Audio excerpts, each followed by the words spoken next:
Hi friends, welcome back to my channel. ఈ మధ్య నా వీడియోలు ఏం లేవు కదండి. నన్ను నిజంగా మీరు మిస్ అవుతున్నారా? నేనైతే మిస్ అయ్యానండి. ఎందుకంటే ఇలా చెప్పాలి, అందరితో మాట్లాడితే మీ అందరితో నాకు మాట్లాడినట్లే ఉంటుంది. ఆ కామెంట్స్ చూసినా నేను అంత హ్యాపీగా ఫీల్ అవుతాను. నేనైతే మిస్ అయ్యానండి.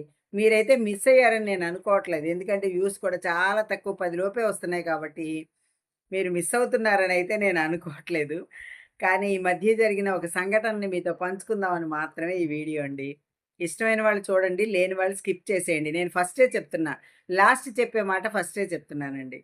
ఎందుకంటే అండి, బలవంతంగా చెరువు దగ్గరికి తీసుకెళ్ళగలం గానీ, నీళ్లు తాగించలేము అని పూర్వం ఒక సామెత. అలా అని ఏదో వీడియోలు పెడుతుంది కదా అని ఓపెన్ చేస్తున్నారు. జస్ట్ స్కిప్ చేసేసి ఎళ్ళిపోతున్నారు. అందుకని ముందే నేను చెప్పేసాననుకోండి, మీకు ఇబ్బందుండదు, నాకు ఇబ్బందుండదు. ఈరోజు మనం మాట్లాడుకునే టాపిక్ ఏంటంటే, నా దగ్గరికి తెలిసిన అమ్మాయి వచ్చిందండి. ఈ మధ్య ఒక వారం రోజుల క్రితం వచ్చిందండి. తనేమంటుందంటే, వాళ్ళ ఆడపడుచుకి భర్త చనిపోయారనమాట రీసెంట్‌గా. చనిపోగానే వాళ్ళ అత్తగారు ఏం చేశారంటే, అంటే ఆ అత్తగారికి ఈ అమ్మాయి, ఈ కోడలుంది గదా! ఇప్పుడు నా దగ్గరికొచ్చిన అమ్మాయి, వాళ్ళ అబ్బాయి ఒక్కడే కొడుకండి. అందుకని కూతురికి భర్త పోతే దినం అయిపోగానే, దినం కార్యక్రమాలన్నీ జరుగుతాయి కదా! అవయిపోగానే కూతుర్ని తీసుకొచ్చేసిందనమాట. ఆవిడకి కూడా పిల్లలు లేరు. ఒకే ఒక ఆడపిల్లుంది. ఆవిడని తీసుకొచ్చేసిందనమాట. ఆ పాపని, ఆ తల్లిని తల్లి తీసుకొచ్చేసిందండి. అది ఈ అమ్మాయికి బాధగా ఉందనమాట. ఆంటీ చూసారా అండి ఎలా చేసిందో మా అత్తగారు? ఇలా తీసుకొచ్చేసిందండి వెంటనే. మా ఆడపడుచుని. భర్త పోయి ఎన్నాళ్ళయిందండి? నెల కూడా తిరగలేదండి. కార్యక్రమాలు అవ్వగానే తీసుకొచ్చేసింది. అసలు చాలామంది అంటారు కదండీ! ఇలాగా భర్త పోయిన వాళ్ళని వెంటనే తీసుకురాకూడదు. వాళ్ళు వేడి మీద ఉంటారు. దానివల్ల మనం చాలా నష్టపోతాం అంటారు కదండీ! పెద్దావిడ గదా! మా అత్తగారికి తెలీదా? తీసుకొచ్చేసిందండి అని అంది. సరే అమ్మాయి ఏం చెప్తుందో విందామని తను చెప్పేవన్నీ వింటూ కూర్చున్నానండి. ఆ పొద్దున్నే అండి అదే కాదండి, పొద్దున్నే లేచి ఆ అమ్మాయి మొహం చూడాలి మనం. మా ఆడపడుచు మొహం. అలా భర్త పోయిన వాళ్ళ మొహం చూడకూడదు కదండీ! గబుక్కున పొద్దున్నే లేస్తుంది. అన్నిట్లో చొరబడిపోతుంది. పనులన్నీ చేసేస్తుంది. పొద్దున్నే వచ్చినప్పుడు నేను కాఫీకి లేవకముందే కాఫీ కలిపిచ్చేస్తుందండి. ఆ అమ్మాయి మొహం మనం ఎలా చూస్తామండి? నాకు చాలా బాధగా ఉందండి మా ఆడపడుచుని తీసుకురావడం. దీనికి పరిష్కారం ఏంటో అర్థం కావట్లేదు ఆంటీ గారు అంటూ వచ్చిందండి. వచ్చేసరికి నేను నవ్వుకున్నాననమాట. ఎందుకంటే ఇలాంటి అనుభవాలు నా జీవితంలో ఎదురైనియండి. ఎదురైతే మేమెలా ఉన్నామన్నది నాకు తెలుసు. అందుకోసం అని చెప్పని నాకు నవ్వొచ్చిందనమాట. ఫస్ట్ నవ్వేసి ఊరుకున్నా. "ఏంటి ఆంటీ బాధలు చెప్తుంటే మీకు నవ్వొస్తుందా?" అని కూడా అడిగింది ఆ అమ్మాయి. అడిగితే నేను ఒకటే చెప్పానండి. ఏమనంటే, "ఏమ్మా మీ అత్తగారు తీసుకొచ్చేసిందని అంటున్నావు బానే ఉంది. కానీ అదే పరిస్థితి మీ అక్కకో, మీ చెల్లికో ఎదురైతే మీ అమ్మగారు కూడా తీసుకొస్తారు కదమ్మా! అని చెప్పనన్నానండి. అంటే, ఏంటండి మా అక్కకి, చెల్లికి ఎదురవ్వాలనా మీరనేది? వెంటనే కాలం పిల్లలకి వెంటనే కోపమొచ్చేస్తుందండి. వెంటనే అనమాట అనేసింది. అలాంటి పరిస్థితి ఎవరికీ రాకూడదని కోరుకుంటాం కదా! ఆంటీ గారు మీరలా అనొచ్చా అని. నిజమేనమ్మా అనకూడదు. కానీ నేను పరిస్థితి గురించి చెప్తున్నాను. ఆవిడకి అలాంటి పరిస్థితి ఎదురైందని వాళ్ళ అమ్మగారు కాకపోతే ఎవరు కడుపులో పెట్టుకుంటారు అలాంటి పరిస్థితి వచ్చినప్పుడు. ఏవండీ మనం ఆలోచిస్తే ఎలా ఉంటుంది చెప్పండి? భర్త పోయిన ఆడపిల్ల ఎవ్వరు తోడు లేకపోతే, ఆ తల్లి గాని, తండ్రి గాని కడుపులో పెట్టకపోతే ఏమైపోతుంది చెప్పండి పెట్టుకోకపోతే?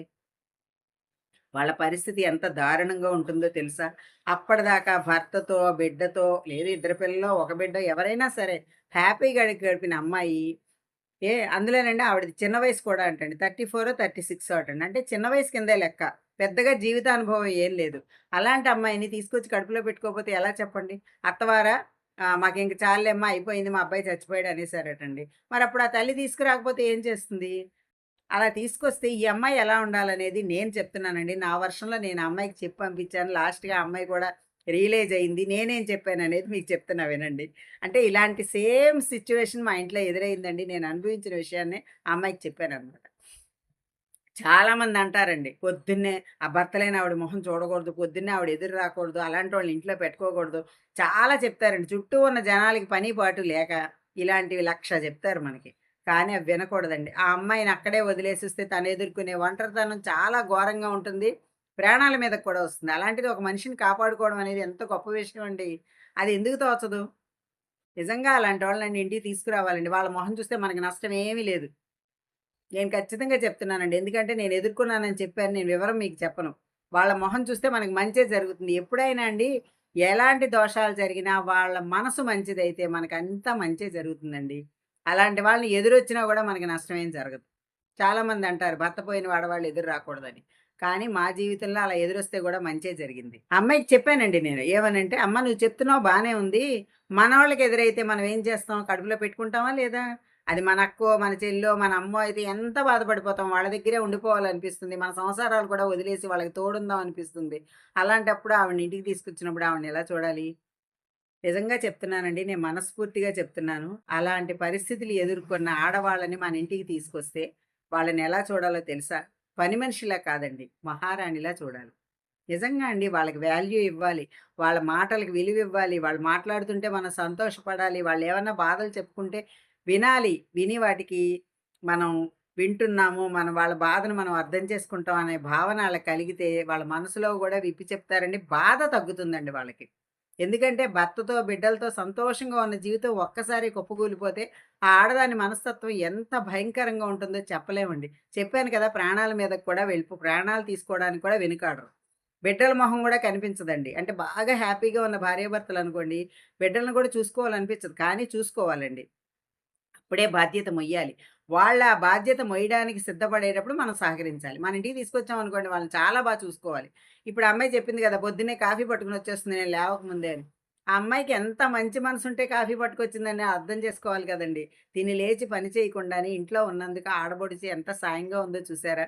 చాలామందండి ఆడపడుచులంటే రాక్షసులు, అత్తగారులంటే రాక్షసులు అన్నట్లే చెప్తారు కానీ, వాళ్ళల్లో కూడా చాలా మంచివాళ్ళుంటారండి. ఖచ్చితంగా ఉంటారు. ఆవిడలా చేస్తుంది అనంటే, ఆవిడ కాఫీ పెట్టినప్పుడు నువ్వు టిఫిన్ రెడీ చేసి, పక్కనే ఉండి, వదినా, వదినా అంటూ చక్కగా మాట్లాడుతూ సహకరిస్తే, ఆవిడ ఎంత హ్యాపీగా ఫీలవుతుందో, నీకు ఇంకెంత సాయం చేసి పెడుతుందో ఆలోచించమ్మా అని చెప్పాను నేను. అప్పుడు ఆ అమ్మాయికి అర్థమైందండి. అలాగే ఆంటీ గారు నేను ఇక నుంచి అలాగే ఉంటానని వెళ్ళిందండి.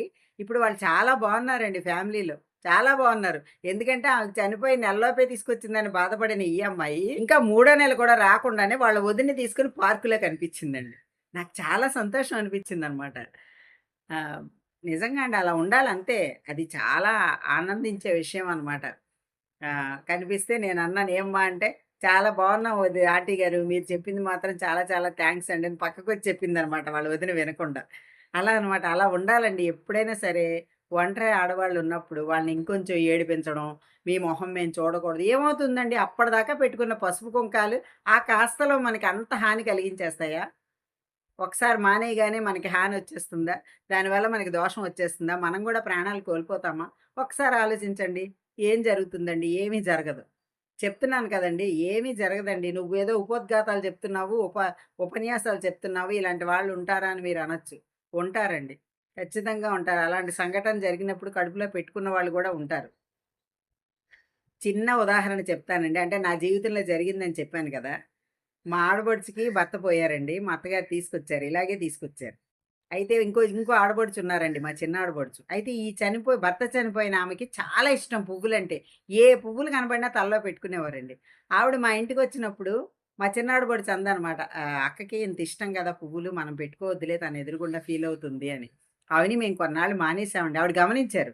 గమనించి తన చేత్తో పువ్వులు తీసుకొచ్చి "ఏంటర్రా పెట్టుకోవట్లేదు అలా వదిలేస్తున్నారనంటే" నేనన్నాను, "మీ చేత్తో మాల కడితే పెట్టుకుంటాము" అని.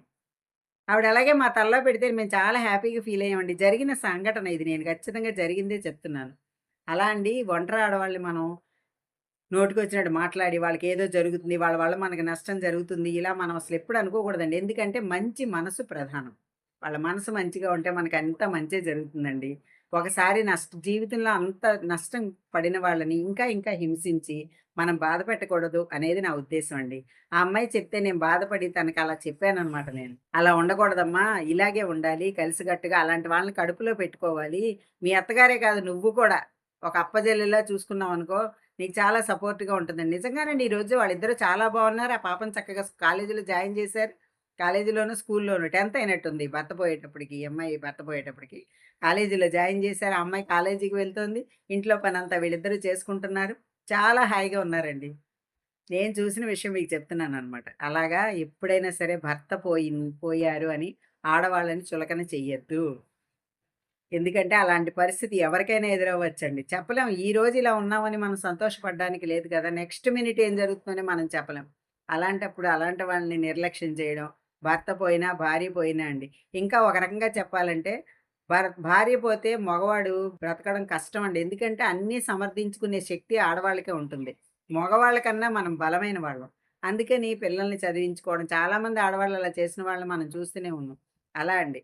పిల్లల్ని చదివించుకోవడం, పెంచడం, పెద్ద చేసుకోవడం ఇవన్నీ కూడా ఆడవాళ్ళకున్నంత శక్తి శక్తి, సామర్థ్యం ఈ 2 కూడా మగవాళ్ళలో ఉండవు. అందుకని ఆడవాళ్ళని ధైర్యంగా మనకు కొంచెం సపోర్ట్ ఇస్తే వాళ్ళు చాలా చేయగలరండి. వాళ్ళు ఖాళీగా ఉండరు. ఇంట్లో పనే కాదండి ఇంక మిషన్ నేర్చుకోవచ్చు. బోలెడు వ్యవహారాలంటే బయట చదువుకున్న వాళ్ళైతే జాబ్ చేసుకోవచ్చు. జీవితాన్ని మళ్ళీ మళ్ళించుకోవచ్చు. పిల్లల్ని చక్కగా చూసుకోవచ్చు. అలాంటి సపోర్ట్ మనం ఇవ్వాలండి. నా ఉద్దేశం అయితే అది.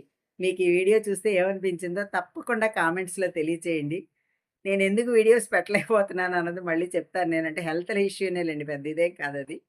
కొంచెం ఆరోగ్యం బాగోక బాగా నీరసంగా ఉండి చేయలేకపోయాను. ఈ వీడియో గనక మీకు నచ్చిందనుకోండి తప్పకుండా లైక్ చేయండి, షేర్ చేయండి. మరిన్ని వీడియోస్ కోసం నా ఛానల్ సబ్స్క్రైబ్ చేయండి. Thank you.